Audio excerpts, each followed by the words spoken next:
So I've been involved in music and theater pretty much all my life. I grew up singing, acting, taking dance lessons, being in all the plays and musicals that I could growing up in upstate New York. I majored in music business and did a lot of performing throughout college. Started my own a cappella group, performed in all the musicals there. Came to New York City, worked on more of the music business end of things at a Broadway production company and also at the Metropolitan Opera. And then over the last couple of years, I've gotten involved in all of the wonderful groups in the city that do Gilbert and Sullivan and operettas and musical theater. And I've been involved with Vlog for a couple productions before. They have done some cabarets over the past couple of years, and this is my first musical with them, and I'm just really excited to be a part of it. Yeah, ditto to a lot of that. I also performed most of my life. I majored in musical theater as an undergrad, and in my younger days, I toured and did a lot of regional stuff professionally, full-time for a while.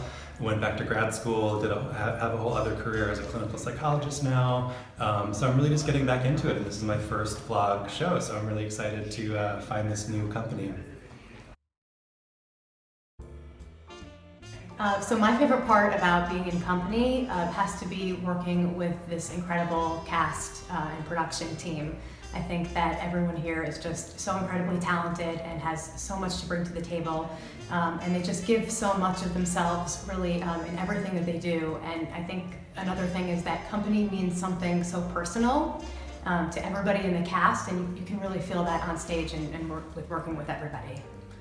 Yeah, well, one of the things that amazed me at the read-through, the first rehearsal, was just how kind of perfectly cast every person is. And I think with any Sondheim show, but especially this show where it's so sort of idiosyncratic and everyone has a principal role in the show, you kind of need everyone to be just right and to kind of, it's the whole is greater than some of its parts. So I think the cast is really exciting. It also took me like many years in New York to find a group, like a high caliber group where it wasn't a full-time thing, because that wasn't really, we all have jobs. And so it's exciting to know that there's a really great theater out there at this level. It's really an honor to be part of it. I think that Amy is a very loyal and loving person, but she's also someone who gets kind of bogged down by a lot of her fears and anxieties and needs other people in her life to sort of help her through that.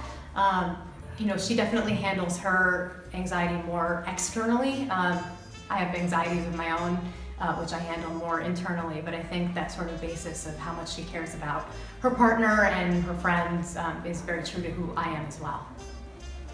Yeah, I think Amy and Paul are one of those kind of yin-yang couples which we see all the time, kind of opposites attract in a way, and he is sort of calm enough to be able to handle her anxiety, and I guess I can relate to both sides of that coin, but Paul's a really nice guy and really committed, and kind of you can count on him, and so I certainly hope that I have those qualities. So yeah, he's a good guy. He is, I would agree with that.